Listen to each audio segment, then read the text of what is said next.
Salam sejahtera dan salam Sarawakku sayang, bersama saya Crispin Fowler. Fokus berita malam ini. Kerajaan Sarawak menzahirkan penghargaan di atas pencapaian cemerlang Syarikat Pelita Mas Laut Sendirian Berhad dalam menyediakan latihan keselamatan maritim dan perundingan untuk pelaut di sini mengikut standard latihan, pensijilan dan watchkeeping.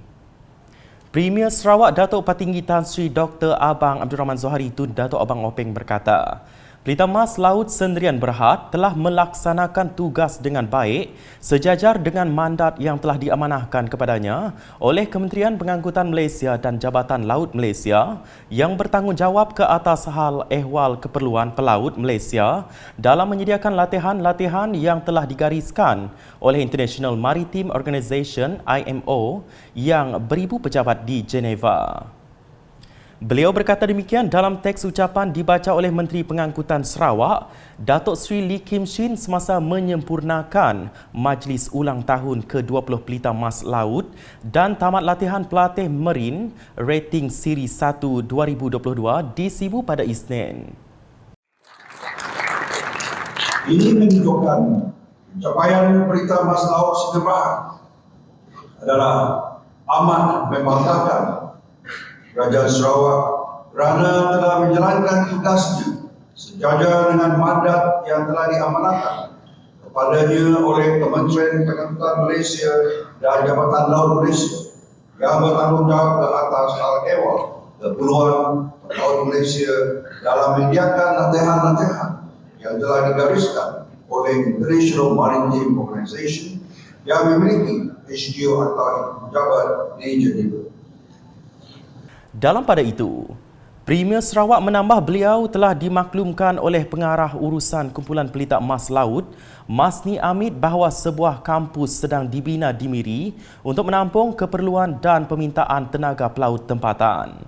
Usaha ini katanya adalah sejajar dengan hasrat Kerajaan Sarawak untuk mengurangkan atau menolak penggunaan tenaga asing atau kedatangan pelaut asing ke syarikat-syarikat perkapalan di Sarawak.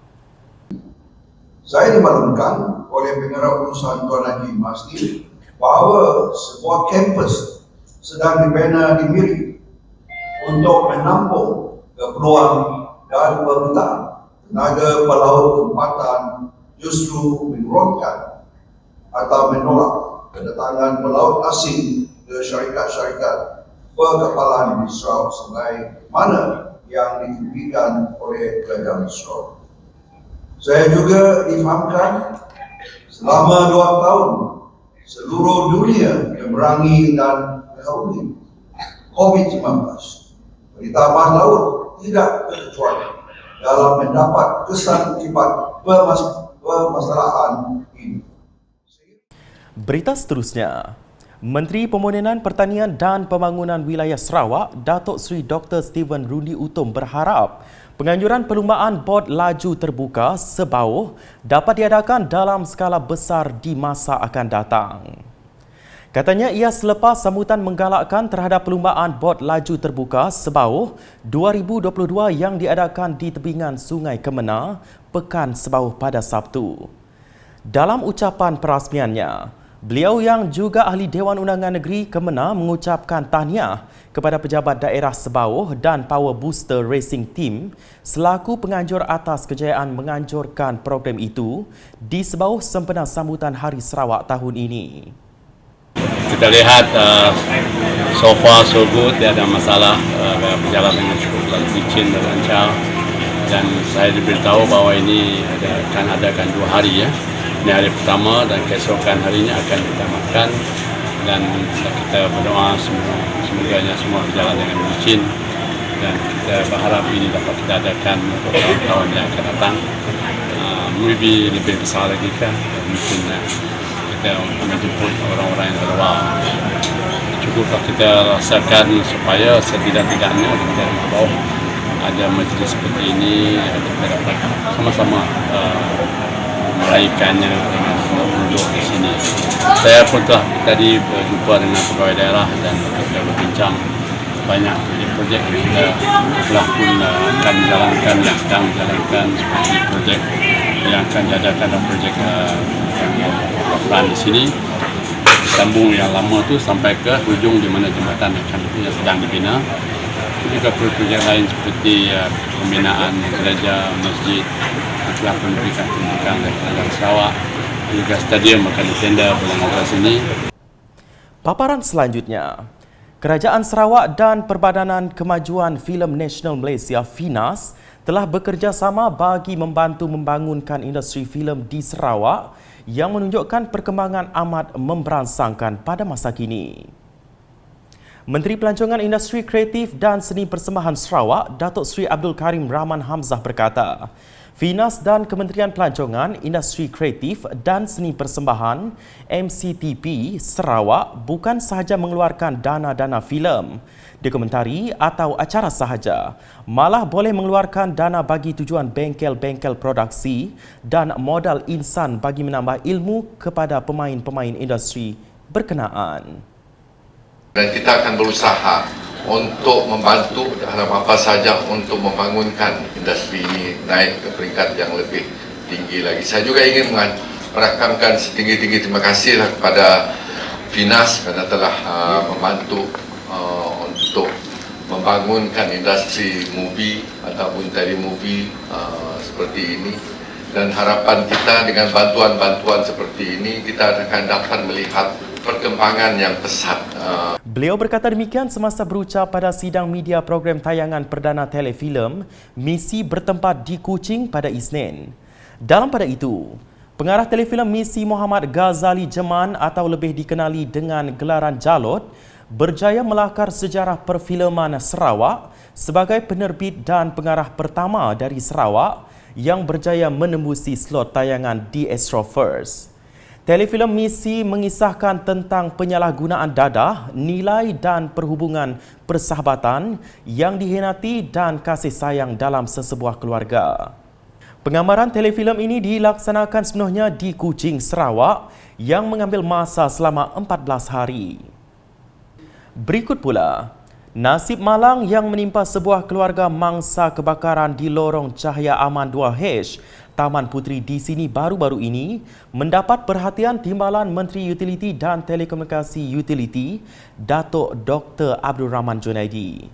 Sehubungan itu, beliau yang juga ahli Dewan Undangan Negeri Pantai Damai telah menyampaikan sumbangan kepada mangsa kebakaran iaitu Norizan Yusof dan Muhammad Faizul Muhammad Syafiq pada Isnin. Difahamkan punca kebakaran yang telah memusnahkan hampir keseluruhan rumah tersebut belum dikenal pasti dan mangsa hanya tinggal sehelai sepinggang tanpa sempat menyelamatkan barangan di dalam rumah. Dalam pada itu, Datuk Dr. Abdul Rahman memaklumkan mana-mana pihak yang ingin menyalurkan sumbangan boleh berhubung terus dengan pihak Jawatan Kuasa Surau Al-Kautar Taman Puteri. Pihak Jawatan Kuasa Surau juga bakal mengadakan gotong royong bagi membantu mangsa kebakaran.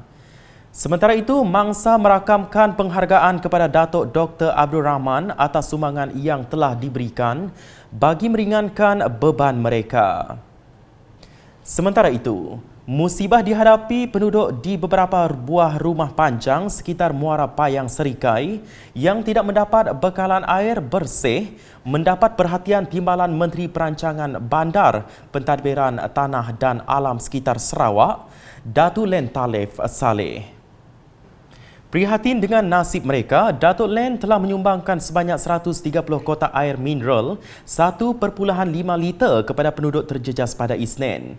Agihan dilaksanakan oleh Pusat Hikmat Dun Kuala Rajang bagi mewakili Datuk Len kepada Rumah Sumpung, Rumah Muli, Rumah Sujang, Rumah Jugah dan Rumah Peter Jai di Terminal Penumpang 1 Serike. Sehubungan itu, beliau berharap bantuan tersebut sedikit sebanyak membantu penduduk di kawasan Muara Payang untuk sementara waktu hingga pihak berwajib menyelesaikan masalah bekalan air di situ. Keperkembangan di Selangor. Penggal Parlimen kali ini akan tamat tempoh pada pertengahan tahun depan bagi membolehkan pilihan raya umum ke-15 PRU 15 diadakan. Sehubungan itu, Ahli Dewan Negara Senator Datuk Dr. Nuing Jeluing berharap rakyat di Parlimen Selangau bijak memilih wakil rakyat yang baharu selepas kegagalan wakil rakyat yang diwakili pembangkang dalam membawa pembangunan dan menjaga kebajikan rakyat di kawasan itu. Ada kira kita ini, anak mau kita ada nak letak di kalau di sebiak ni. Kita sudah speak dah kalau 5 tahun 4 tahun tu dah. Ada sekali orangnya itu belum kita. Beliau berucap dalam majlis penyerahan geran projek kecil luar bandar MRP dan penyerahan bakul makanan di Rumah Lukok, Sungai Bawang, Selangor pada Sabtu. Tambah Senator Datuk Dr. Nuing lagi, Wakil Rakyat Parlimen Selangor yang telah dipilih dalam PRU 14 lepas juga telah lama tidak kelihatan dan juga tidak pernah memberikan perkhidmatan kepada rakyat di kawasan Selangor ini. Justru beliau menggesa rakyat di kawasan Parlimen Selangor ini memberikan sokongan kepada calon gabungan Parti Sarawak GPS pada PRU 15 akan datang bagi membelah nasib rakyat di sini seperti yang telah ditunjukkan pada pilihan raya negeri ke-12 PRN 12 Sarawak lepas. Sebanyak RM129,000 geran MRP sumbangan Kerajaan Persekutuan telah diserahkan kepada 11 Jawatan Kuasa Kemajuan dan Keselamatan Kampung JKKK dan Pertubuhan Bukan Kerajaan NGO. Manakala di Muka, kira-kira 200 peserta dari seluruh Sarawak menyertai cabaran memanah tradisional jemputan Mukah 2022 yang diadakan di Dataran Pehin Setia Raja Mukah pada Ahad. Cabaran dianjurkan oleh Kelab Memanah Al-Mustaqim itu turut dimeriahkan dengan kehadiran Ahli Dewan Undangan Negeri Telian, Royston Valentine. Menurut Royston, beliau turut menyokong penganjuran kejohanan itu untuk menggalakkan aktiviti sihat di samping meningkatkan aktiviti pelancongan dan sosioekonomi tempatan. Dalam pada itu, Pengerusi Kelab Memanah Al-Mustaqim berkata cabaran itu telah diadakan sejak 2017 dan hampir 2 tahun menyepi susulan pandemik COVID-19. Selain itu katanya Kelab Pemanah Tradisional Mukah KMTM dan Pemanah Mukah turut menghantar peserta mewakili Sarawak ke Festival Memanah di Sepang dalam pemilihan mewakili Malaysia pada 5 dan 6 Mac lepas. Sekian edisi malam bersama saya, Crispin Fowler. Berita lebih lanjut boleh didapati di semua platform media sosial UKAS termasuk portal ukas.sarawak.gov.my dan UKAS channel di YouTube. #menyebar fakta. Salam UKAS.